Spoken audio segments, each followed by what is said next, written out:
네, 오늘 이 시간에는 그 2020년 2학기 로봇공학 강의 진행에 관한 그 오버뷰, 개요에 대해서 쭉 얘기를 하고, 로봇공학 또는 로봇 기술이 현재 어떠한 그 추세에 있는지에 대해서 동영상 위주로 쭉 보도록 하겠습니다. 여러분들도 오늘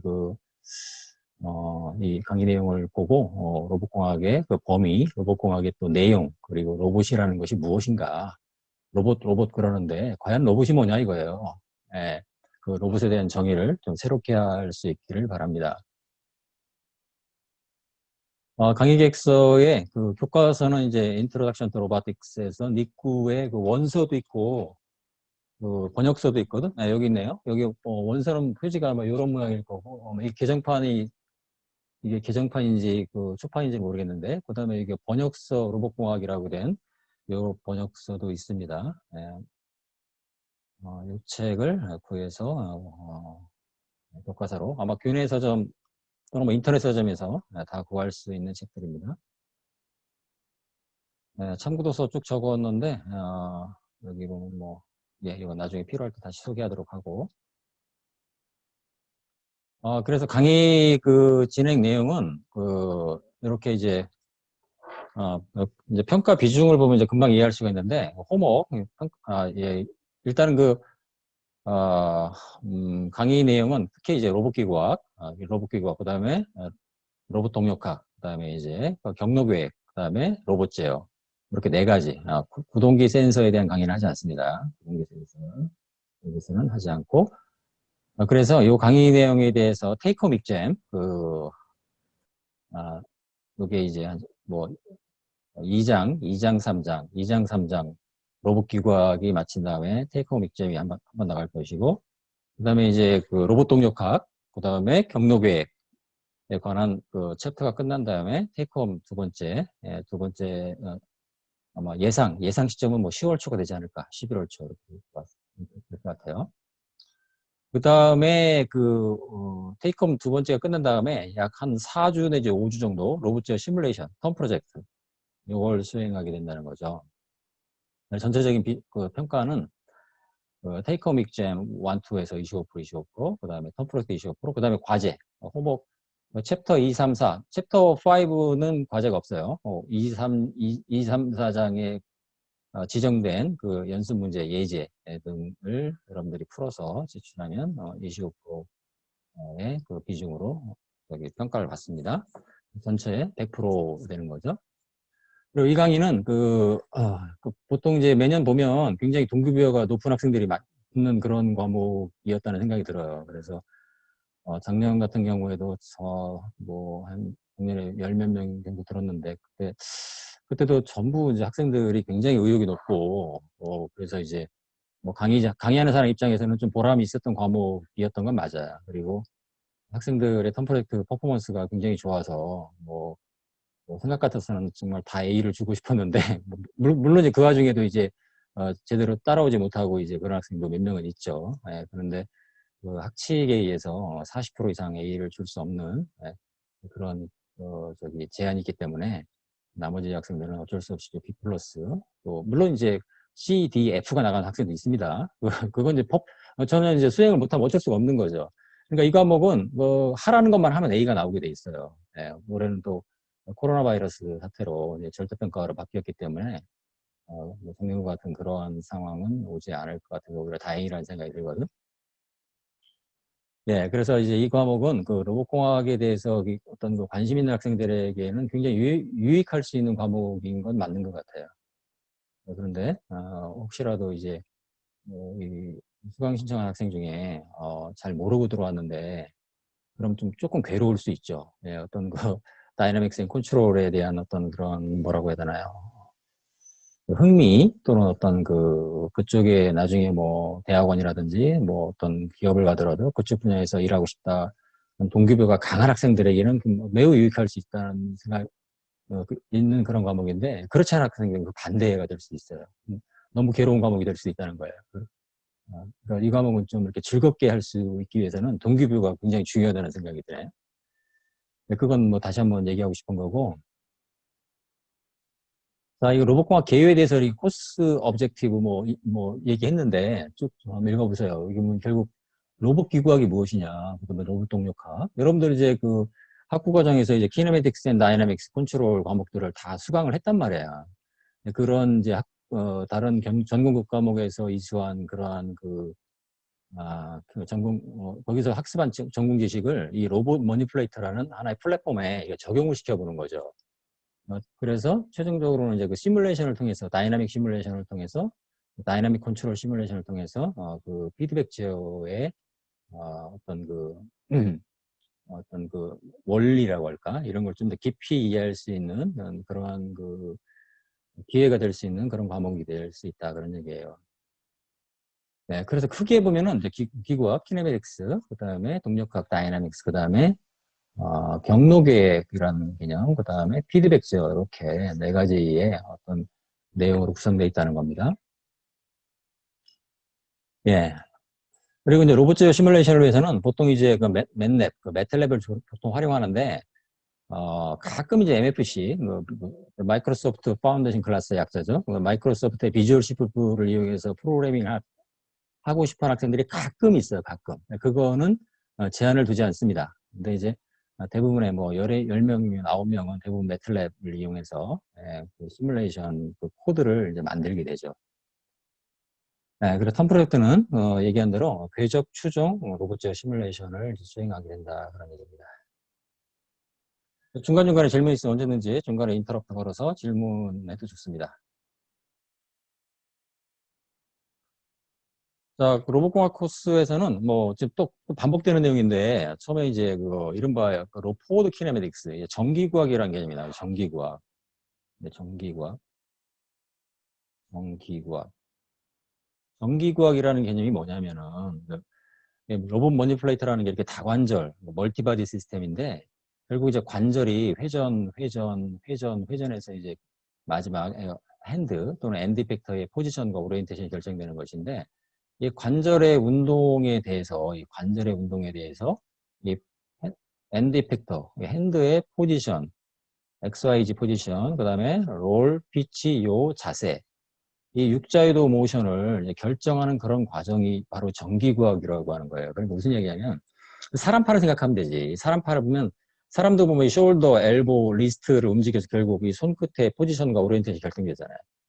그러니까 내가 어떤 손의 자세가 이럴 수도 있고 손의 포지션이 여기 있는데 이 동일한 포지션에서 자세가 이럴 수도 있고 이럴 수도 있고 이럴 수도 있고 다양하잖아요. 자세는 여러 가지가 나올 수 있잖아. 네, 그러니까 육자유도 그러니까 관절이 6개일 경우에 이 포지션과 오리엔테이션을 갖다가 결정할 수 있다 그렇게 얘기하는 거거든. 그러면은 이제 여기서 문제가 나오는 것이 우리 관절을 움직여서 그게 이제 조인트 앵글들인데 이 주어진 조인트 앵글에 대해서 어떻게 이 엔드 이펙터의 포즈라고 하면 이제 포지션 플러스 오리엔테이션의 합한 개념이에요. 이 위치와 자세를 어떻게 그거를 수학적으로 계산할 것인가. 이게 기구학 문제죠. 네. 그리고 주어진 관절에 대해서 엔드 이펙터의 포지션 오리엔테이션을 결정한다고 해서 이걸 전기구학이라고 해요. 포워드 키네매틱스. 여기서 보면은 이 파란색 라인이죠. 이렇게 계산하는 거예요. 그래서 마지막 엔드 이펙터의 포지션 오리엔테이션을 결정한다. 그 다음에 이제 역기구학이라는 개념이 나오는데 역기구학이라는 거 뭐냐면은 이건 이제 순서가 반대인데 이거는 이제 그 원하는 엔드 이펙터의 포즈. 그러니까 이제 내가 이런 거죠. 어떤 그 로봇 핸드의 포지션과 자세를 어떤 XYZ 좌표계에서 어떤 포지션과 어떤 자세로 이 핸드를 위치시키고 싶다. 그렇다면 각각 관절의 조인트 앵글을 어떻게 결정할 수 있겠냐는 거예요. 이건 로봇 제어를 위해서 매우 현실적인 문제죠. 실제로 이제 로봇 제어를 하기 위해서는 왜냐하면 로봇 제어라는 것은 이 관절을 움직여서 결국은 제어를 하는 거거든요. 사람도 마찬가지죠. 사람도 구동기가 결국 관절에 있는 거잖아요. 관절을 움직여서 내가 이 손의 위치를 어디로 가든지 움직이든지 할 수 있는 거죠. 그러니까 사람 팔을 생각하면은 이 머니플레이터의 그 기구학을 좀 더 쉽게 이해할 수 있다는 거예요. 그러니까 역기구학은 사람은 이제 이런 걸 계산하지 않죠. 사람은 이제 예를 들어서 내가 무슨 뭐 전기구할 계산하고 역기구할 계산해서 이렇게 팔을 움직이지 않지. 전혀 그렇지 않죠. 우리의 그 신경회로망은 그렇게 돼 있는 건 아니거든. 근데 이제 로봇 머니플레이터 입장에서는 얘는 기계잖아. 기계니까 엔드 팩터의 포즈가 있을 때 엔드 팩터의 포지션과 오리엔테이션을 어떤 원하는 자세로 가져가기 위해서는 이 관절을 몇 도로 움직여야겠냐는 거야. 좀 이해가 되지? 그래야만 제어를 할 수가 있죠. 그래야만 그 조인트에 있는 모터 제어를 통해서 그 각도를 피드백 제어에서 구현함으로써 간접적으로 엔드 팩터의 핸드의 포지션과 오리엔테이션을 우리가 제어할 수 있다 그런 얘기죠. 그러니까 엽기과학은 로봇 제어를 위해서는 반드시 풀어야 될 문제가 된다 그런 얘기입니다. 여기까지가 이제 전기과학, 엽기과학에 대한 내용. 그다음에 이건 이제 2장과 3장에 이런 내용이 나오고, 그다음에 로봇 다이나믹스라는 건 뭐냐면은 여러분들이 이제 다이나믹스라고 하면 그 학부 동력학에서 배운 뉴턴 제곱칙. 예. 보통 이제 여러분들이 다룬 것은 싱글바디에 대해서 그 애플 거 MA, 그다음에 이제 어떤 회전 운동에서는 m 있고 y 알파 이런 이제 뉴턴 제곱칙에 근거해서 동력학 문제를 풀어봤는데. 이 로봇 매니플레이터의 특징은 멀티바디라는 거예요. 멀티바디. 그러니까 다물체. 그러니까 로봇 다이나믹스라는 것은 다물체 동력학이라고 해요. 멀티바디 다이나믹스. 다물체 동력학이라고 할 수 있고, 다물체 동력학에 해당되는 것이다. 이 다물체 동력학이면서도 여러분들이 이제 기존에 배웠던 동력학은 보통 이제 평면 운동에 대한 걸 다루죠. 평면 운동. 근데 머니플레이터는 3차원 운동을 하죠. 스페이셜 메커니즘이라는 거예요. 3차원. 스페이셜 메커니즘. 그러니까 공간상에서 이 링크들이 움직이기 때문에 그 링크와 링크 사이에 어떤 그 인터널 포스의 모멘트가 존재하는데 이걸 모델링하기가 그런 운동 방정식 유도하기가 간단한 문제가 아니지. 예. 그래서 요대목이 항상 생각나는데 이러한 이제 육자유도 산업용 로봇에 대한 다이나믹 이퀘이션 운동 방정식을 실제로 유도해보면 그 A4 용지 있잖아. A4 용지로 빡빡하게 한 2장쯤 나올 겁니다. 나도 해본 적이 없어요, 지금까지. 나도 육자유도 로봇에 대해서 정확한 로봇 동력학 방정식을 실제로 유도해 본 적이 없어요. 왜? 그럴 필요성이 별로 없었고, 너무나 또 실제 한다 복잡한 내용이 되는 거죠. 그래서 보통의 경우는 이제 여러분들이 실제로 이제 시뮬레이션 할 때도 처음에 이제 투링크 정도, 이렇게 투링크 플라나 매니플레이터에 대해서 이제 시뮬레이션을 이렇게 해보고 평면 매니플레이터에 대해서 그 다음에 여기다 관절 하나 더 늘리면 어떻게 될까요? 이건 3링크가 되겠죠. 3링크 플라나 같은 경우는 기구학과 동력학이 매우 쉽죠. 솔직히 이렇게 이제 평면 매니플레이터, 평면상에서 운동하는 매니플레이터 같은 경우는 이 전기구학, 엽기구학이라는 게 너무나 간단하기 때문에 별로 그렇게 따질 필요도 없어요. 여러분들이 이제 학부에서 정력학이나 동력학이나 기구학이나 이런 과목에서 배웠을 때 거기서 다룬 키네매틱스는 보통 이렇게 평면인 경우거든. 평면인 경우는 쉽게 얘기해서 이제 어떤 결국 사인 코사인 방정식으로 유도가 되게 되고, 그러니까 그렇게 복잡한 내용이 아니라는 거죠. 근데 이제 이 링크들이 이 스페이셜로 가면 스페이셜은 공간상에서 어떤 링크를 이렇게 움직이고 어떤 링크는 사람팔을 생각하면 되죠.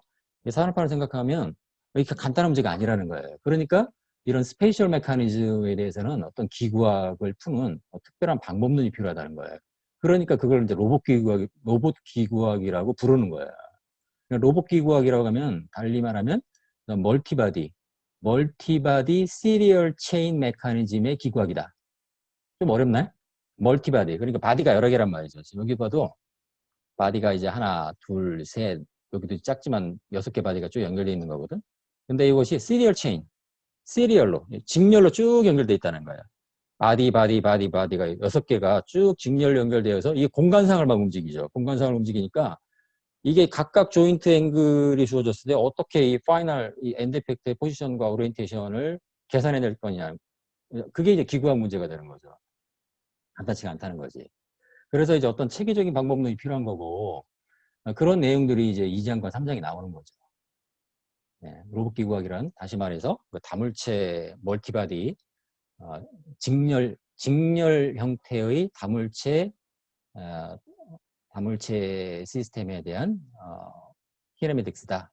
동력학도 마찬가지입니다. 그러니까 그 동력학에 대한 그 모델링 상황, 과정에서의 복잡성이라는 것은 뭐 아주 기하급수적으로. 그러니까 링크가 두 개, 링크가 세 개, 네 개, 다섯 개, 여섯 개 쭉 늘어날 때마다 이게 이제 선형적으로 복잡도가 증가하는 게 아니라 기하급수적으로 복잡도가 증가해요. 그러니까 그리고 예를 들어서 3링크 같은 경우에는 이제 뭐 동력합 방정식이 한 뭐 10줄이었다. 그러면 그게 링크가 하나 더 늘어나면 뭐 10줄, 20줄이 아니라 예를 들어서 40줄, 50줄 이렇게 된다는 거죠. 쭉 풀었으면 그렇다는 겁니다. 비유적으로 얘기하면 그렇게 얘기할 수 있다는 거예요.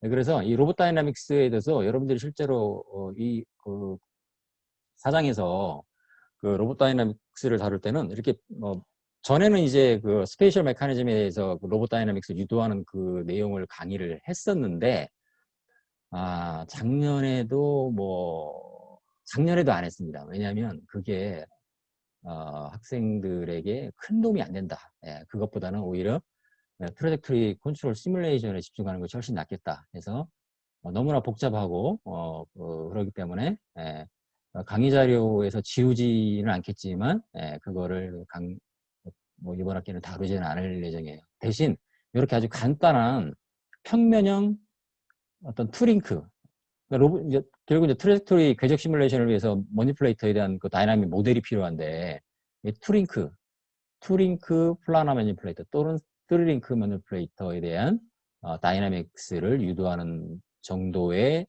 내용만 할 겁니다. 여기는 이제 라그랑지 메카닉스라고 해서 어떤 에너지 메소드, 여러분들 뉴턴 역학을 배웠죠. 근데 이제 라그랑지 메카닉스를 접할 기회는 거의 없죠. 라그랑지 메카닉스라는 걸 이용해서 이런 멀티바디 시스템에 대한 동력학을 유도하는 방법론을 로봇 다이나믹스에서 학습하게 됩니다. 이게 이제 사장의 내용이고, 내가 너무 설명을 좀 길게 하는 경향이 있네요. 오늘 간단히 한다고 했는데. 그 다음에 이제 궤적 제어라는 것은 여기 보면 이제 만약에 이 사람의 로봇이 이런 하얀색 궤적, 이 하얀색 궤적을 따라가는 제어 문제가 있다. 이 궤적을 따라가야 돼. 예를 들어서. 그럼 처음에 머니플레이터가 이렇게 이제 어떤 위치에 있다가, 이 정도면 여기 뭐 도달할 수 있는 한계가 있겠죠. 그럼 이 어떤 라인을 트래킹한다고 할 때, 결국 이제 요 궤적을 수학적으로 정의하는 그 문제가 주어지죠. 그게 바로 이제 트래젝토리 플래닝이라는 문제가 되는 것이고, 그 궤적을 따라가는, 궤적을 트래킹하는 문제는 이제 결국 트래젝토리 컨트롤 문제가 되는 거죠. 이 트래젝토리 컨트롤을 하기 위해서는 아까 역기구학에서 얘기했듯이 어떤 주어진 각각의 포인트마다 이 포인트마다 그거에 해당되는 역기구학 솔루션이 계속 실시간으로 리얼타임으로 주어져야 한다는 거죠. 그래야만 제어를 할 수 있으니까 그렇다는 얘기거든. 이런 내용들이 이제 그 궤적 제어에 대한 내용이고, 요건 여러분들이 텀 프로젝트로 수행하게 된다 그런 얘기입니다. 이런 내용들이 로봇공학 코스 과목에서 다루는 내용이고, 요게 보통 이제 보통 로봇공학 교육의 그 범위가 보통은 요 정도예요, 보통. 물론 이제 로봇의 범위가 굉장히 넓기 때문에 예를 들어서 내비게이션 또는 이제 자율주행에 관한 과목이다. 그러면 완전히 다르죠, 그거는. 예, 그거는 이제 자율주행이라고 하면은 여기 그것도 로봇공학의 범위에 들어가지만 이런 어떤 머니플레이터의 어떤 제어에 관한 그런 문제라고는 좀 다르죠. 그런 이동 로봇에 대한 그런 과목은 보통 학부에서는 열리지 않죠. 보통 이제 대학원의 어떤 과정이라든지 이럴 때 열리고, 학부에서 이루어지는 로봇공학 내용은 요 정도가 전통적입니다. 그리고 여기다 추가적으로 이제 어떤 특성화된 학교에서는 예를 들어 자율주행에 관련된 거라든지 또는 어떤 로봇, 또는 이제 바이오로봇에 관련된 그러한 내용들을 다룰 수도 있지만, 또 정통 역학에 기반한 로봇이라는 하나의 기계 시스템을, 이걸 기계 시스템으로 바라볼 때, 우리가 이제 기계 시스템으로 바라본다는 얘기는 결국 그거의 기구학, 동력학, 제어를 따질 수밖에 없는 거거든. 이렇게 전통적인 어떤 관점에서의 로봇공학 교육은 이 정도의 내용을 다루는 것이 아주 전형적이라는 겁니다. 그래서 요거는 이제 대학원에서 다루는 수도 있고 학부에서 다루는 수도 있는데, 그래서 우리 로봇공학은 이제 학사사 통합과정으로 되어 있죠. 그래서 대학원생들과 학부생이 이렇게 연합으로 이루어져 있는데, 작년은 잘 기억이 안 나고, 보통 이제 대학원생들보다는 학부생들이 훨씬 더 퍼포먼스가 좋아요. 보면은 대학원생들이 학부생들을 못 따라가. 예. 그 여러 가지가 이유가 있는데, 뭐 학부생들이 우수해서 그럴 수도 있는데, 대학원생들이 자기 연구에 바쁘다 보니까 이제 시간도 못 내고, 하여튼 그렇습니다. 근데 올해는 또 스마트 드론학과 또 저기 BK21 그쪽으로 이렇게 대학원생들이 편제가 되는 바람에 이 로봇공학을 택한 학생은 없는 것 같아요. 그래서 근데 어쨌든 지금 학생들만 지금 들어와 있죠. 네. 예년에 보면 어쨌든 학부생들이 훨씬 더 훨씬 더 잘해. 뭐 시뮬레이션도 잘하고 시험도 잘 보고, 예, 그렇습니다. 네, 그래서 이제 아까 얘기했듯이 강의자 입장에서는 이 과목이 좀 보람이 있어요. 뭐 다른 거 2학년 뭐 3학년 과목에 비해서는 학생들이 굉장히 열심히 하고, 글쎄 여러분들 중에서 글쎄 모르겠습니다. 여러분들 중에서 이제 동기부여가 이제 뭐 많이 된 학생들이 뭐 있겠죠. 예, 있을 거라고 예상이 돼요. 예상이. 예. 네, 여기까지. 혹시 여기까지 질문 있을까요?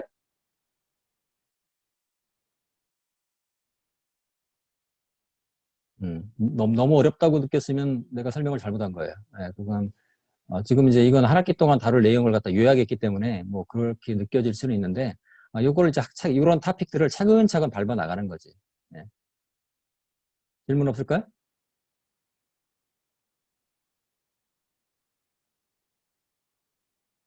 잘 듣고 있습니까? 여러분들 소리가 안 나니까 좀 불안해지는데. 네, 듣고 있습니다. 잘 듣고 잘 듣고 있습니다. 있습니다. 예, 잘 듣고 다행입니다. 있습니다.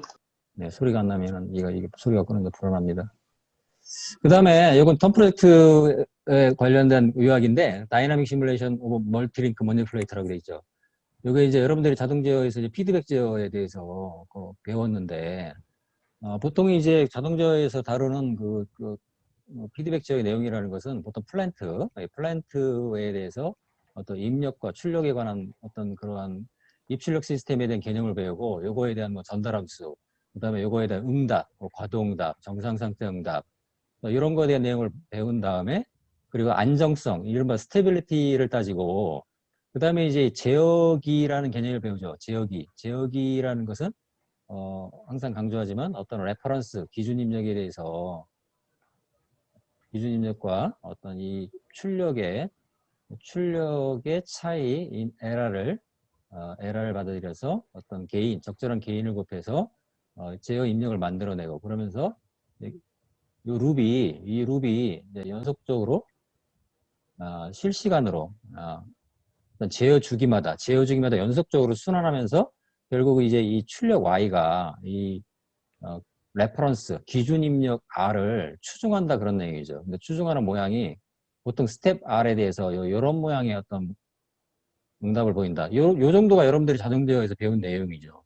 그리고 이제 설계를 다룰 때는 이 제어기 설계 개인을 결정할 때 이른바 루트로코스 메소드, 뭐 근계적이라는 방법, 그 다음에 이제 어떤 주파수 응답 개념에 근거한 그 주파수 응답 설계, 요 정도를 다룬 것이 여러분들이 자동제어에서 학습한 내용이에요. 그러니까 시스템에 대한 개념, 전달함수에 대한 개념, 상태 방정식에 대한 개념, 그 안정성이라는 개념, 그 정도를 갖다가 여러분들이 자동제어에서 이제 학습을 했죠. 그런데 여기에서는 보겠지만, 자, 이게 투링크 머니플레이터 예를 들었는데, 자, 링크가 두 개예요. 링크가 두 개라는 얘기는 액추에이터가 첫 번째 관절에 액추에이터 하나, 두 번째 관절에 액추에이터 또 하나. 그러니까 타워1, 타워2는 모터에서 발생하는 토크. 요것이 이제 여기 타워1, 타워2라고 돼 있는데, 로봇에 들어가는 구동기 입력이죠. 그러니까 투인풋이죠. 요 예를 보면은 투인풋.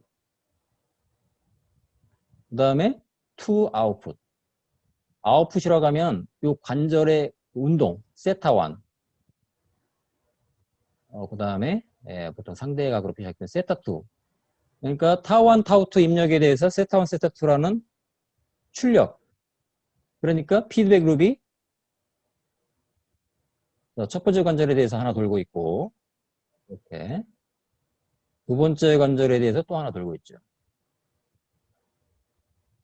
그러니까 조인트가 세 개라면 어떻게 될까요? 이런 룹이 세 개가 돌겠죠. 아까 사람 로봇 예를 보였는데 육관절 로봇이다. 그러나 이 룹이 6개가 동시에 돌고 있죠. 그런데 그 단일 루프, 그러니까 이제 각각의 구동기에 대해서는 각각의 구동기 입장에서는 싱글 룹이 되는 거죠. 싱글 룹이 계속해서 돌아감으로써 그 조인트 제어가 이루어지고 있고, 조인트 제어라는 건 뭐냐면 이 세타, 디자이어드 세타, 그러니까 디자이어드, 그러니까 레퍼런스라는 것이 여기서 레퍼런스, 각각 조인트 컨트롤러의 그 레퍼런스라는 것은 이 세타에 대한 기준 입력이죠. 세타에 대한 기준 입력이 주어지면 그 세타를 트래킹하기 위한 제어 입력 타우1, 타우2가 이 제어기 K1, K2에서 발생해서 연속적으로 이 룹이 순환함으로써 첫 번째 룹이 순환하고 두 번째 룹이 계속 연속적이라고 하면 이제 보통 제어 주기, 여러분들 응용과학 실험에서 모터 실험을 해봤잖아요. 보통의 경우 한 1ms, 그러니까 1초에 한 1000번 정도 순환하는 이런 어떤 디지털 제어 룹에 의해서 이게 결국은 조인트 제어가 이루어진다는 것이죠. 이 조인트 제어가 이루어지면 이 조인트 앵글과 엔드 이펙터의 포지션에 대한 정기구학 관계에 의해서 이 엔드 이펙터의 포지션과 오리엔테이션을 결정할 수가 있죠. 네.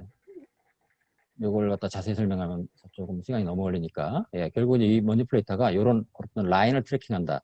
그러면 자세가 이렇게 계속 변할 텐데, 이런 식으로 연속적으로 변할 텐데, 이 포인트를 따라가기 위해서는 각각의 관절의 세타1, 세타2가 각각의 포지션에 결정되어야 될 것이고, 그 결정된 세타1, 세타2를 트래킹하기 위한 피드백 룹이 돌죠. 그러면은 각각의 관절은 그 세타1, 세타2를 수렴에 들어갈 것이고, 그럼 최종적으로는 이 로봇 엔드 이펙터의 포지션 제어를 이룩할 수가 있다. 이런 얘기죠.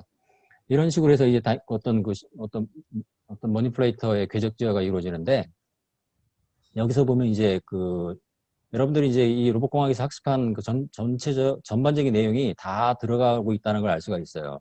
이 시뮬레이션 어떤 코드를 만들기 위해서는 일단은 기본적으로 복잡하니까 이걸 나갔다가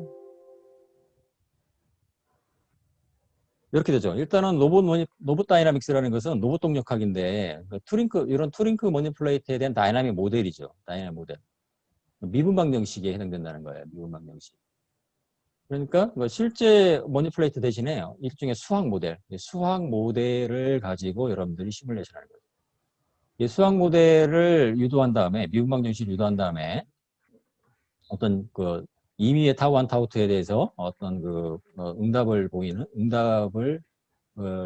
계산하기 위해서는 이 미분 방정식에 대한 수치 적분, 그러니까 여러분들 수치 해석 같은 과목에서 미분 방정식 어떤 수치 적분을 해봤을 수도 있는데, 그러한 룹을 만들어야 되고, 그러니까 이런 로봇 다이나믹 모델을 만들기 위해서는 사장에서의 동력학에 관한 지식이 필요하다는 거죠.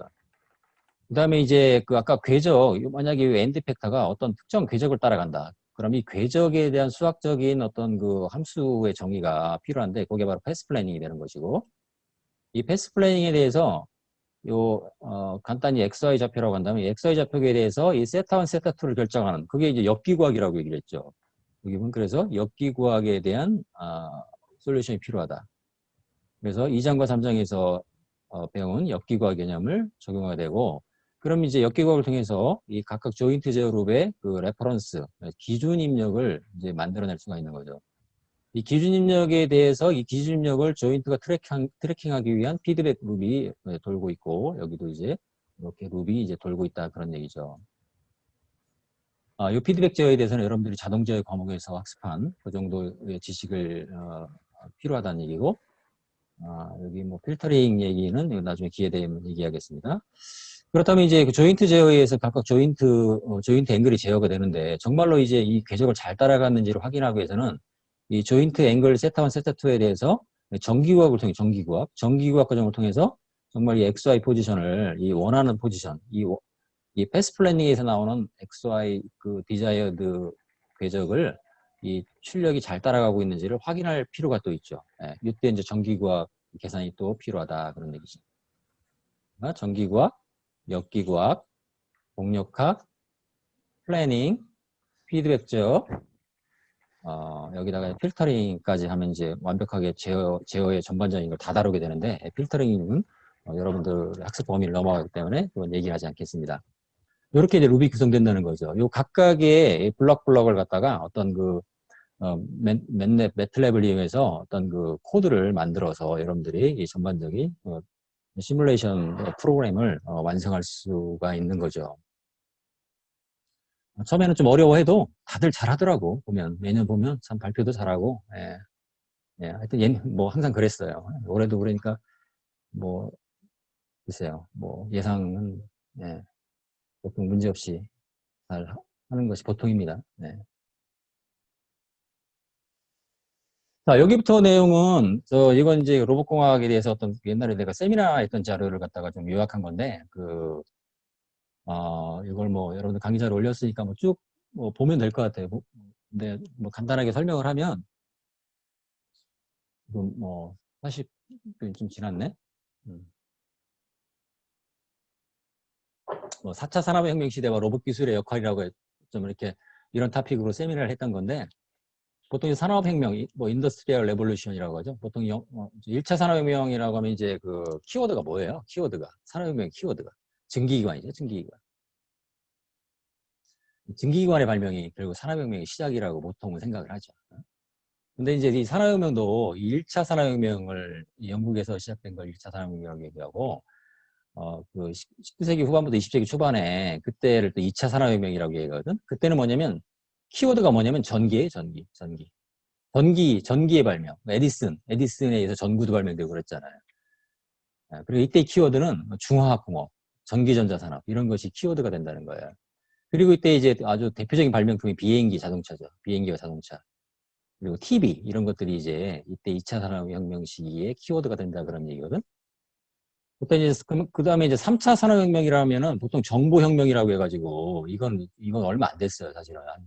1980년대 정도 이때를 이제 뭐 옛날에 제3의 물결이니 뭐 이런 뭐 토인비가 한때 토인비라는 미래학자가 이렇게 뭐라고 해야 되나 굉장히 우리 언론에 많이 나오는 그런 때가 있었거든. 그때를 3차 산업혁명이라고. 그러니까 우리가 지금 3차 산업혁명 시대를 살고 있는 거지. 정보혁명 시대. 이때 키워드는 뭘까요? 컴퓨터죠. 컴퓨터. 그다음에 인터넷. 그리고 제품으로 보면은 스마트폰, 3D 프린터. 그리고 이제 통신수단으로서 인공위성 GPS 이런 것들이 우리가 그러니까 3차 산업혁명 시대를 살고 있는 우리에게 이제 익숙한 용어들이라는 거죠. 근데 요즘 이제 4차 산업혁명을 얘기하거든? 도대체 그렇다면 4차 산업혁명은 뭐냐? 4차 산업혁명이 뭐 이미 시작됐다는 사람도 있고, 시작됐냐? 이렇게 물어보는 사람도 있고, 시작될 거다 그런 사람도 있거든? 이때는 이제 여러 가지 키워드들이 있는데, 일단 사물 인터넷이란 말 있죠? IoT, 인터넷 on thing. 그러니까 모든 사물에, 그러니까 모든 제품에 모든 사물에 어떤 그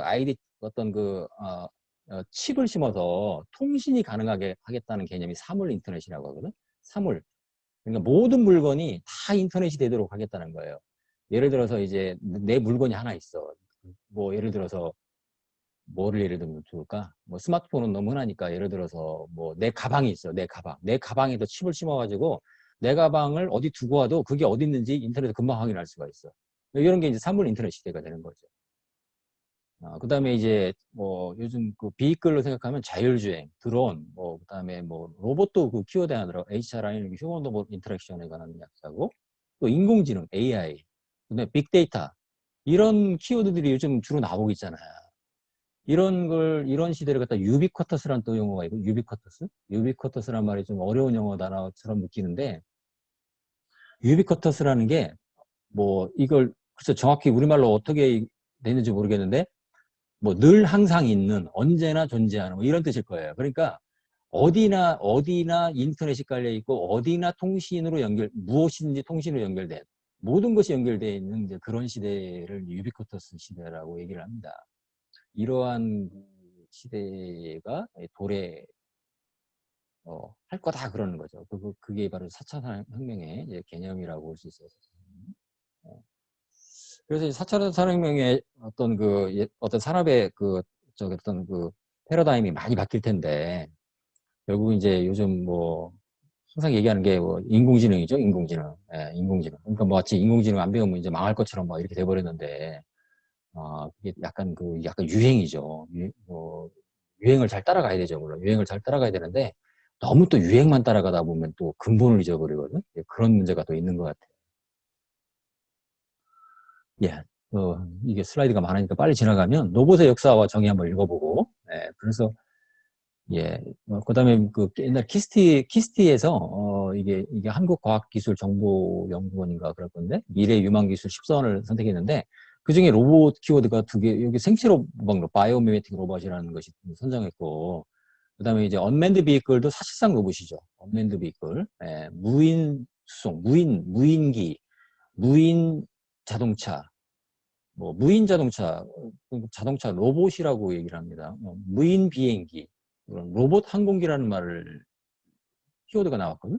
그다음에 또 무인 잠수정, 이건 로봇 잠수함이 되는 거죠. 그러니까 모든 비익글이 로봇화되는 거죠. 로봇화, 그러니까 로보타이제이션이 돼버린다는 거예요. 그러니까 사람이 개입하지 않아도 그 로봇에 의해서 어, 스스로 그리고 결국 자율주행이죠. 우리가 뭐 지상에서 굴러다니는 비행기는 자율주행이라고 얘기하고 뭐 에어리얼 비행기 같은 건 자율비행이 되는 것이고 뭐 그게 이제 그 어떤 바닷속으로 들어가면 뭐가 될까요?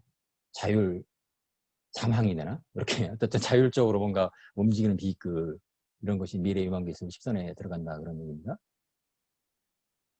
그 다음에 이제 4차 산업혁명과 로봇 기술이라고 되어 있는데, 아까 얘기했네요. 유비쿼터스 시대가 뭐냐면은, 결국 이제, 이게 이제, 간단히 얘기하면, 움직이는 모든 것은 다 로봇.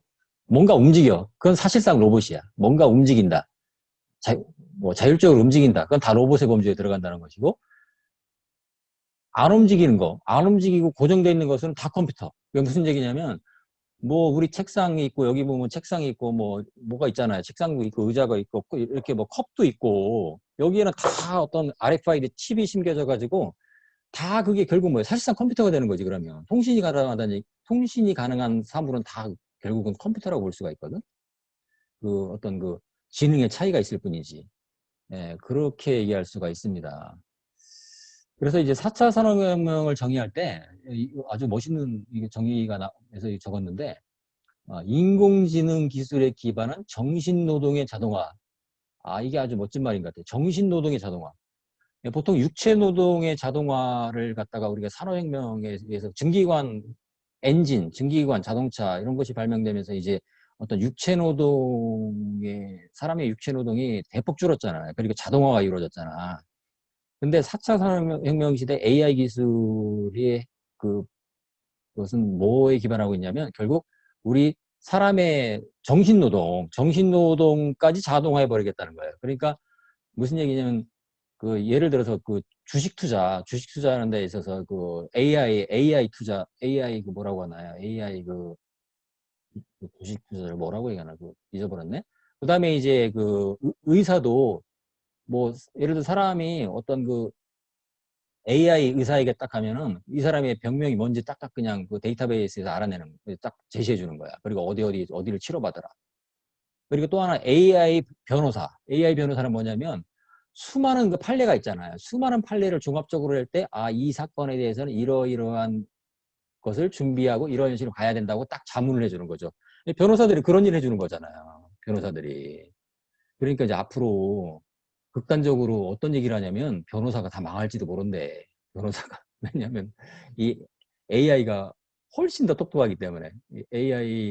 왜냐면 AI라는 건 뭐예요? 뭐 엄청난 양의 데이터베이스를 가지고 그걸 가지고서 결국 이제 가장 최적의 솔루션을 찾아내잖아요.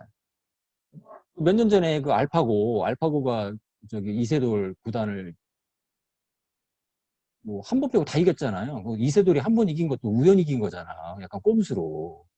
그러니까 그건 어쩔 수가 없는 거예요. 슈퍼컴퓨터하고 인간이 어떻게 계산 대결을 해. 그러니까 이제 결국 이러한 빅데이터 기반에 의해서 빅데이터라는 것은 하나의 어떤 데이터가 널려 있는 거에서 그걸 취합하는 것이 바로 인공지능이죠. 그게 가능해짐으로써 어떤 인간의 어떤 정신노동을 인간의 어떤 인간이 기존에 대체할 수 없을 거라고 생각되는 그런 부분까지도 지금 이제 대체할 수 있는 시대가 올이라고 사람들이 예상을 하고 있죠. 이런 것이 4차 산업혁명을 이해하는데 어, 필요한 그런 어떤 그 설명인 것 같아요. 근데 4차 산업혁명과 로봇 기술은 그럼 뭐 여기 어떤 연관이 있느냐? 아까 얘기했지만 이런 거죠. 움직이는 건 다 로봇, 움직이는 거. 그러니까 이제 아까 이제 이번 로봇공학 코스에서 머니플레이터, 그러니까 이제 로봇 팔 또는 이제 워킹 로봇, 휴머노이드 같은 걸어다니는 로봇 같은 다리도 다관절이죠. 그런 멀티바디 다관절 시스템의 어떤 기구학, 동력학 제어에 관련된 것이 로봇공학의 어떤 그 교과목 학습 내용이라고 했는데, 사실상 로봇이라는 것은 그 머니플레이터는 로봇의 한 부분일 뿐이죠. 그리고 이제 그 로봇의 범위는 굉장히 넓다는 거예요. 그러니까 심지어 프로그래밍 될 수 있는 기계는 다 로봇이다. 이렇게도 얘기하거든. 그럼 뭐 세상에 로봇 아닌 게 어딨냐. 이렇게도 얘기하는 사람이 있거든. 맞는 얘기입니다. 그렇게 따지면 모든 게 로봇 아닌 게 없죠, 세상에. 뭐 공작기계도 로봇이고, 뭐, 이미 뭐, 그럼 저기, 유도무기, 미사일은 로봇 아니냐. 그런 관점에서 로봇 맞죠. 예. 뭐 자율에 의해서 어떤 타겟으로 들어가는 그런 미사일 같은 경우도 로봇의 범주에 들어간다. 그런 얘기입니다. 예. 이런 것이 어떤 로봇 기술의 4차 산업과 로봇 기술의 연관성이라고 얘기할 수가 있습니다. 그 다음에 로봇 기술이라는 것은 이제 한마디로 메카트로닉스 기술이라고 얘기할 수가 있는 건데, 메카트로닉스라는 것은 뭐 여러분들 많이 들어봤겠지만 미케닉스와 일렉트로닉스의 합성어예요, 합성어. 그래서 이 로봇이라는 것은 로봇은 하나의 기계죠. 어떤 하드웨어를 갖고 있으니까 기계예요. 그 다음에 이제 전기전자 기술이 반드시 필요하죠. 그 다음에 소프트웨어가 필요하죠. 소프트웨어. 그 다음에 컴퓨터. 이렇게 네 가지의 합성이라고 할 수가 있죠. 그래서 전자, 기계, 소프트웨어의 어떤 중간 이 교집합이 바로 이제 이 부분을 우리가 메카트로닉스라고 하는데, 이 메카트로닉스의 대표적인 플랫폼이 바로 로봇이라는 것이다. 로봇도 근데 아까 얘기했지만 이게 머니플레이터가 될 수도 있고 로버가 될 수도 있고, 그래서 또 뭐 워킹 로봇, 또 휴머노이드, 뭐 너무나 다양하다는 거예요. 그리고 움직이는 모든 거, 그러니까 인간의 개입 없이 스스로 움직일 수 있는 모든 것은 다 로봇의 범주에 들어간다. 그런데 그러한 그 메카트로닉스 시스템은 다 이렇게 기계, 전기전자, 소프트웨어, 컴퓨터의 어떤 합일체다. 이렇게 얘기할 수 있다는 겁니다. 이건 옛날에 세미나 자료였다 보니까 이런 것도 있는데, 로봇공학의 범위는 뭐냐? 로봇공학은 기계공학, 전기전자공학, 컴퓨터, 소프트웨어공학의 어떤 교집합이다. 공통분모다. 그런 얘기입니다. 왜냐하면 그 기계적 입장에서는 로봇은 프로그래미로 움직이는 기계잖아요. 로봇은 또 이동하는 컴퓨터잖아. 그리고 로봇 지능은 컴퓨터 언어로 구현되잖아. 그러니까 이렇게. 그러니까 로봇공학을 한다는 것은 이 세 가지 전공의 베이스에 의해서 뭔가 자기 전문 분야가 또 있는 거죠. 나는 제어다, 나는 구동기다, 나는 센서다, 나는 자율주행 알고리즘이다. 뭐 나는 뭐 예를 들어서 무슨 뭐 어떤 그 로봇 제어 시스템에서 특별히 어떤 그 하드웨어 부분이다, 또 소프트웨어 부분이다. 뭐 너무나 다양하다는 겁니다. 그런데 이제 그 로봇을 연구한다, 또 로봇을 개발한다고 할 때 이런 어떤 전반적인 그런 로봇에 대한 것도 소양이 좀 필요하죠. 넓게 볼 수 있는 안목이 좀 필요하다는 거예요. 그 넓은 시야에서 자기의 전문 분야, 아주 깊은 자기 전문 분야가 또 정해질 수 있다, 그런 얘기죠. 로봇 산업의 패러다임 변화라고 했는데, 보통 이제 여기 보면 이제 1980년대까지는 로봇이 되게 이런 이미지였어요. 그러니까 이제 산업용 로봇, 머니플레이터죠. 저기 뭐 현대자동차라 이런 데 가면 용접 로봇이 쫙 깔려 있어서 용접을 이제 무인 자동화돼서 하고 있는데, 이런 걸 보통 로봇이라고 얘기했거든. 근데 이제 이게 이제 2000년대로 넘어오면서 이렇게 이제 어떤 이런 애완용 로봇 또는 이런 청소 로봇, 이런 것도 로봇이라고 하죠. 청소 로봇. 그다음에 이러한 그 이것도 애완용 로봇이죠. 이런 이미지들. 그다음에 뭐 이건 뭐 어떤 그 무한궤도 타입의 어떤 뭐 험지 주행용 로봇, 이런 것도 있고 너무나 다양하죠. 이렇게 로봇 산업의 패러다임이 많이 변화되고 있다, 그런 얘기입니다. 그리고 이 로봇의 적용 분야라고 했는데, 뭐, 적용 분야는 여기 뭐 많이 해놨는데, 결국 뭘까요? 인간이 개입할 수 있는 모든 분야죠. 그러니까 인간이 할 수 있는 모든 것에 다 로봇 기술을 적용할 수 있다. 그런 얘기가 되는 겁니다.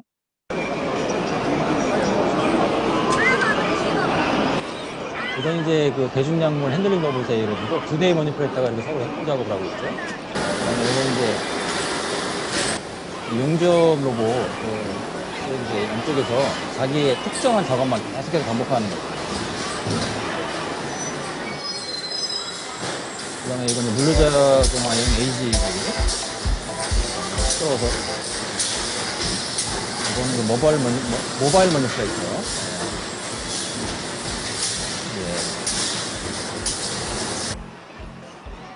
예. 이런 것이, 어떻게 보면 이런 것은 기존의 전통적인 로봇의 개념이라고 볼 수가 있어요. 위에 두 개는 이제 머니플레이터에 해당되는 것이고, 요거는 이제 세 번째, 요건 로봇. 어떤 그 물류자동화용 로봇.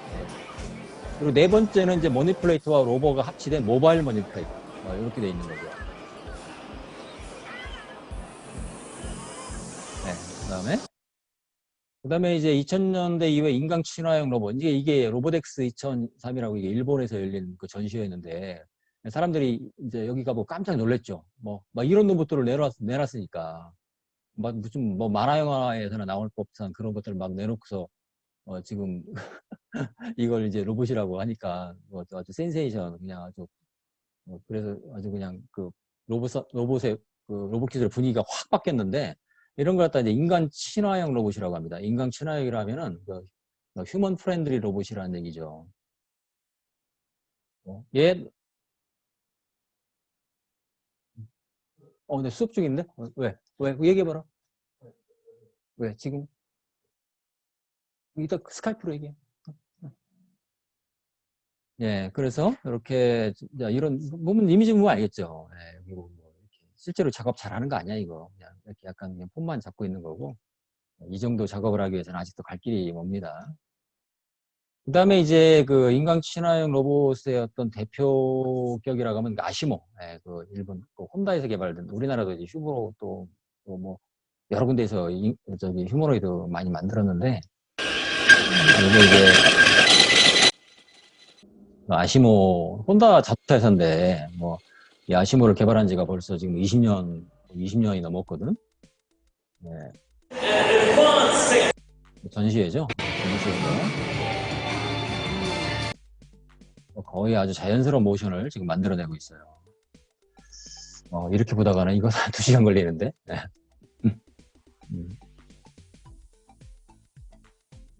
네, 이렇게 이제 아시모가 결국은 이제 아시모도 보면은 팔다리를 따로따로 떼서 보면 다 머니플레이터죠. 다건적 로봇이거든. 이 팔다리, 두 개 팔, 두 개 다리. 근데 이제 몸통에 이 사지가 연결되어 있는 거죠. 그러면서 이제 이동하면서 팔다리가 움직이는 이런 게 휴머노이드 시스템이라고 할 수가 있거든. 그러니까 이런 그 휴머노이드 로봇을 개발하기 위해서는 이 로봇공학에서 다루는 그 기구학 중력학 제어에 대한 그런 내용이 필수적이죠. 어떻게 보면.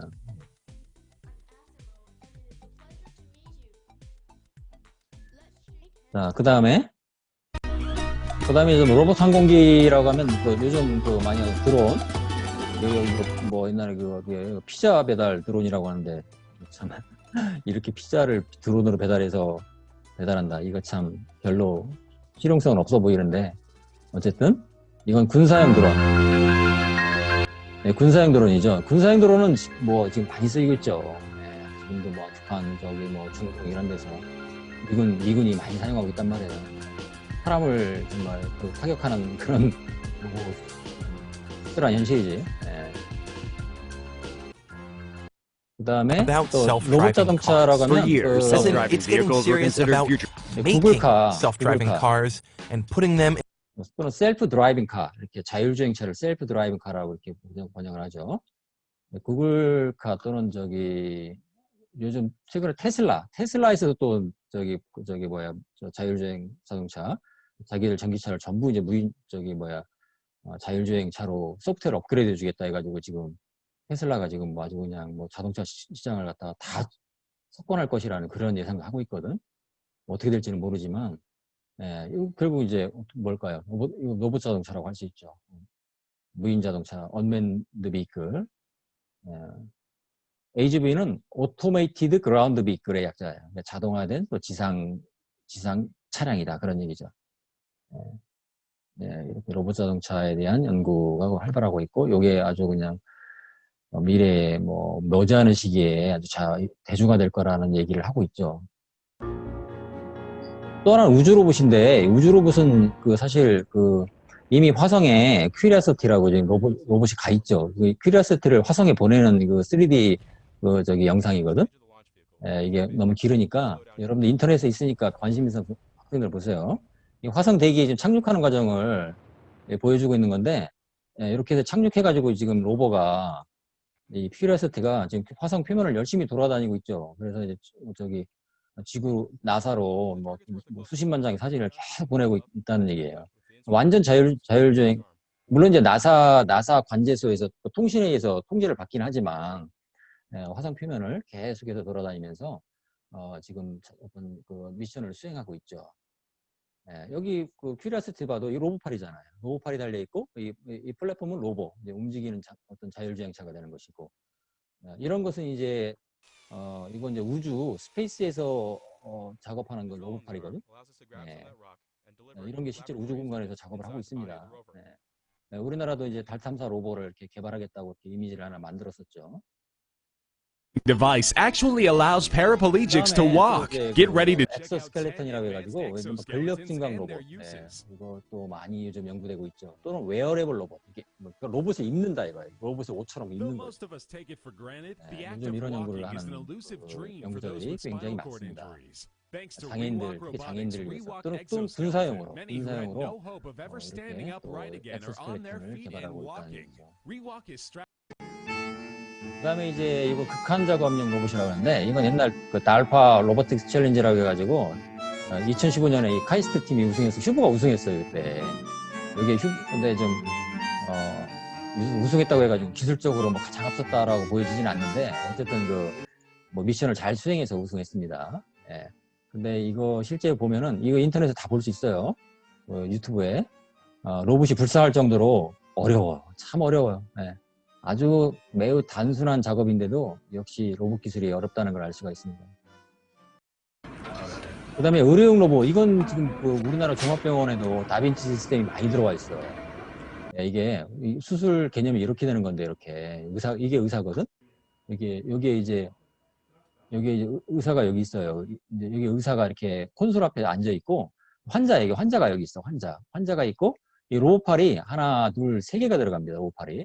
그래서 복강경 수술이라고 해가지고서 카메라가 한 대 들어가고, 그 다음에 로봇 조작기가 들어간 로봇 엔드 이펙터가 사람의 복강으로 2개가 들어가요. 그러니까 절개를 최소한으로 하는 거죠. 한 1cm 정도만 절개하고 거기에 로봇팔을 집어넣는 거거든. 근데 그 카메라 영상을 여기 의사가 보는 거야. 영상을 보면서 이렇게 이제 햅틱 디바이스로 이렇게 조작을 하는 겁니다. 그럼 실제로 의사가 조작을 하면은 머니플레이터가 원격으로 움직여가지고 뭐 예를 들어서 자르기도 하고 꼬매기도 하고 뭐 이렇게 하는 겁니다. 이게 수술 장면이에요, 지금. 로봇팔이 들어가서 이렇게 뭔가 이렇게 절개도 하고, 로봇팔이 움직이고 있죠? 근데 의사는 여기서 화면을 보면서 뭔가 이렇게 햅틱 디바이스를 이렇게 조정하고 있어요, 이렇게. 이런 수술이 보통 로봇 수술이라고 얘기를 합니다. 그러니까 로봇은 이제 의사의 조작에 의해서 원격으로 움직이고 있는 거죠. 물론 같은 공간, 같은 방 안에서 하는 경우 있지만은, 그러니까 이게 의사가 꼭 같은 방 안에 있을 필요는 없잖아요. 그러니까 이 의사는 미국에 있고 환자는 저기 뭐 유럽에 있고, 이것도 가능한 얘기죠. 실제로 그런 수술도 했습니다. 근데 문제가 이제 너무 이 통신 라인이 길으면 이 타임 딜레이가 너무 심해서 좀 그런 게 원활하진 않지. 그런 문제가 있긴 한데, 어차피 의사는 이 화면을 카메라 영상을 보기 때문에 같은 방에 있을 이유가 없는 거죠. 의사는 다른 곳에 있어도, 뭐 딴 나라에 있어도 문제가 없다는 겁니다. 그 다음에 생체 모방 로봇에 대한 연구도 굉장히 많이 되고 있는데, 특히 생체 모방 로봇, 이렇게 무슨 뭐 어떤 이제 바이오미메틱, 그러니까 이제 생물체를 모방하는 거죠. 아주 여러 가지가 있지만은 아주 요거 이제, 그다음에 이제 에어레코 뭐 이렇게 뭐 생체 부방 로봇, 예, 이렇게 독일 패스트사에서 뭐 어떤 제품으로 출시한 뭐 스마트 버드, 예, 뭐 여러 가지가 있습니다. 뭐 공중 해파리도 있고 뭐 그다음에 이제 뭐 수중, 이거 옛날에 말도 많고 탈도 많았던 로봇 물고기, 예, 로봇 물고기. 예, 내가 그때 과제 심사를 갔었는데 그럼 물고기 로봇 잘 만들었더라고요. 아주 뭐 유형 잘합니다. 딱 물고기를 갖다가 이렇게 수조에다 딱 내려오니까 그냥 꼬리를 푸덕푸덕 치면서 쫙 주행하던데 잘 만들었어요. 근데 이제 이게 물속에서는 통신이 잘 안 돼서 청평에 와서도 실험도 하고 그랬는데 이 통신이 문제야, 통신이. 그게 한계더라고요. 이거는 꽤 오래된 영상인데 뭐 최고 수준의 이동 로봇이라고 되어 있는데 이게 세미나 자료다 보니까 제목을 이렇게 잡았는데 이게 빅독이라고 이게 보스턴 다이나믹스에서 이거 한 10년 된 영상이에요. 10년 전에 이미 이러한 그 네발 사족 보행 군사용 근데 이게 문제는 그렇지만 너무 시끄러워. 너무 이렇게 시끄러운 걸 군사용으로 어떻게 쓰겠어요? 적에게 금방 발각되지. 의외로 이걸 군사용으로 쓰기가 곤란한 이유는 이 소음 때문에 그런 거예요. 소음 때문에. 그 다음에 이 치타 로봇 실험 장면.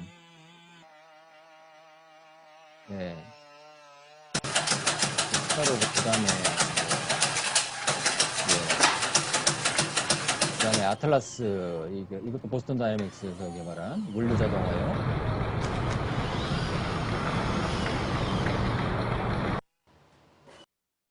네, 너무 양이 많네요. 네, 이거 뭐 제대로 하려면 2시간은 필요한데. 자, 그 다음에 뭐 로봇은 어떻게 만들어지나 했는데, 로봇 개발 및 제작 단계에는 뭐 일반적인 기계의 개발 단계와 그 프로세스 자체는 뭐 동일하다고 볼 수 있죠. 기구 설계 단계, 컴퓨터 시뮬레이션, 그 다음에 시작품을 제작하고, 실험적으로 검증하고, 그 다음에 상품화 개발하고, 이런 순서를 밟는 거죠. 그 다음에 로봇 구성 요소는 이제, 여기 보면 이제 바디부가 있고, 말단부죠. 엔드 이펙터라고 로봇 핸드에 해당되는 것이고, 로봇 구동기, 로봇 센서, 그 다음에 제어기, 그 다음에 소프트웨어, 그 다음에 배터리. 의외로 이제 배터리가 가장 문제입니다. 배터리 기술이 참 로봇에도 문제가 되는 거예요. 왜냐하면 배터리의 그 성능 한계 때문에 뭐 충전을 너무 자주 해줘야 된다는 그런 문제가 또 있는 거죠. 그 다음에 로봇에 움직이기 위해서는 그 지능형 로봇의 핵심 기술이라고 하면은 이제 감각, 어떤 그 퍼셉션, 그 다음에 인지, 코그니션, 그 다음에 작업, 머니플레이션 이렇게 되는 거죠. 그러니까 이제 이 로봇공학에서 배우는 내용은 굳이 말하면 이 머니플레이션에 해당되는 얘기죠. 작업을 할 수 있는 로봇 제어라는 것은 결국 작업 능력이라고 하는 거죠.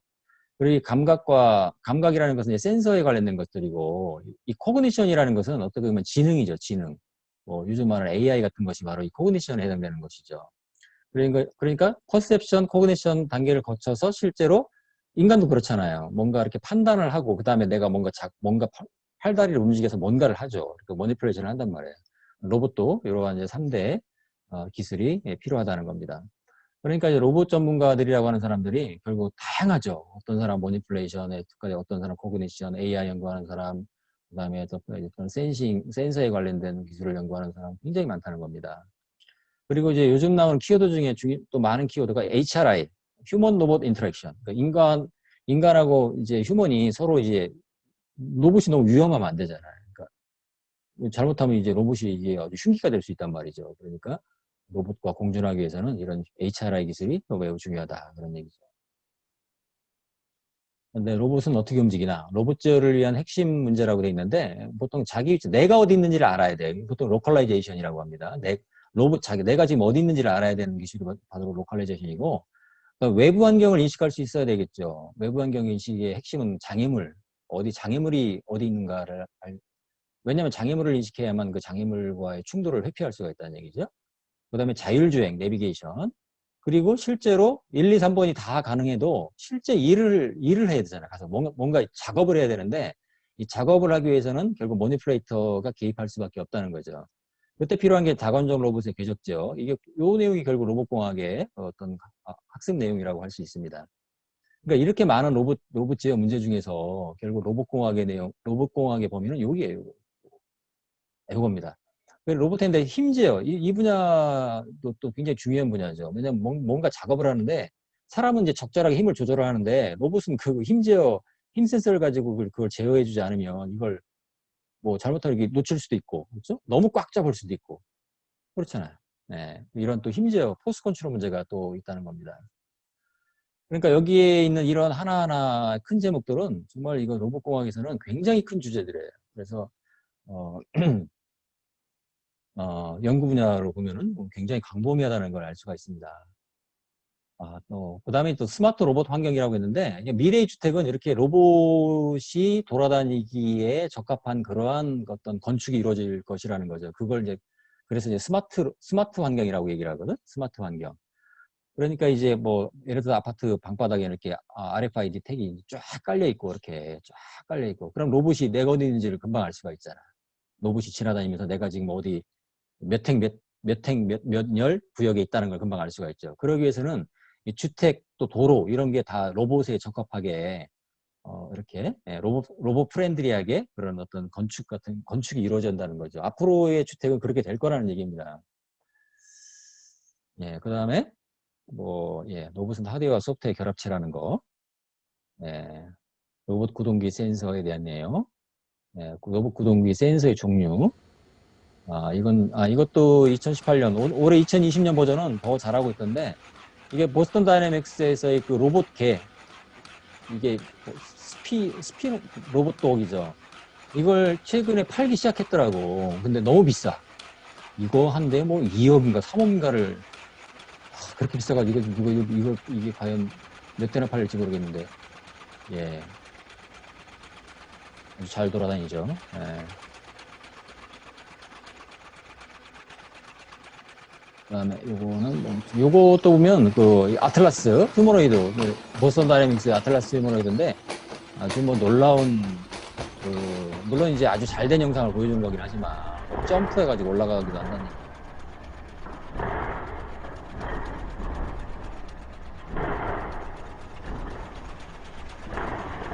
예, 이건 여러분들이 그 유튜브에서 다 볼 수 있습니다. 예. 이런 영상들은 여러분들이 그 보스턴 다이내믹스 유튜브 채널에 들어가면 이런 영상들은 다 볼 수가 있습니다. 예, 아주 뭐 사건 내가 보면서도 참 놀랍다는 생각이 들어요. 범블링도 하고 대단합니다. 이건 이제 참고로 이제 우리 연구실에서 뭐 이루어지는 연구 옛날 세미나 자료다 보니까 이것도 있는데 이렇게 뭐 이러이러한 내용을 연구를 하고 있죠. 예, 그 연구실에서는 그래서 옛날에 뭐 주로 이전에 중졸 학생들, 중학설계 학생들이 주로 수행했던 내용들인데, 예, 이게 뭐 보면 국내에서는 로봇 기술을 접목해 두 바퀴로 서서 달리거나 두 바퀴로 서서 달리거나 방향 전환을 할 수 있는 휠체어가 나왔습니다.